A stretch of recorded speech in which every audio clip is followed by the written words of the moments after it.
Another reason to get out and get some sun, when it's there, of course. A new study shows a lack of the vitamin that is linked to sunlight could be making a growing number of Canadian children sick. Jennifer Tryon explains. It's grey Canadian days like this researchers believe may be robbing Canadian kids of a natural defense against type 1 diabetes, vitamin D. They're both very fair-haired, so we load them up with sunscreen and hats when they go outside. So that was obviously more of a concern than the vitamin D deficiency.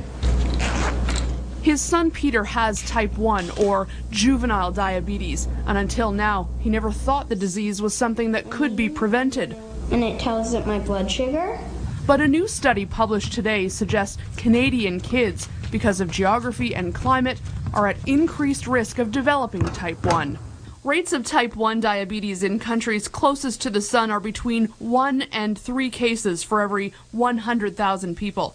But the further away a child lives from the equator, the higher the incidence. And the risk goes up again when you get north of 55 degrees latitude, about the level of Edmonton, especially if you've got darker skin. Approximately 35 times higher at high latitudes than at low latitudes. Vitamin D is like a shield that protects vital insulin-producing cells. When the vitamin D levels are low, the cells are vulnerable to attack. When vitamin D is gone, the body will be dependent on insulin for life.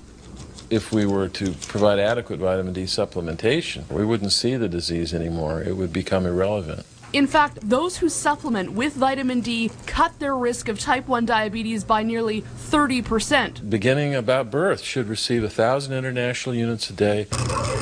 But that's a recommendation contested in Canada. The Pediatric Society only recommends 400 international units, with no plans for an increase. Right. But what's worse, the problem is nobody does it. These Toronto diabetes researchers are frustrated parents aren't listening to the recommendations.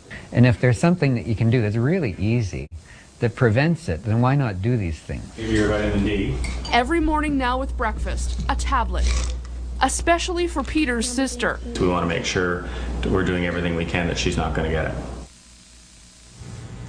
Evidence also shows that those who have already had their first attack leading to type 1 diabetes can reverse the disease by getting more vitamin D.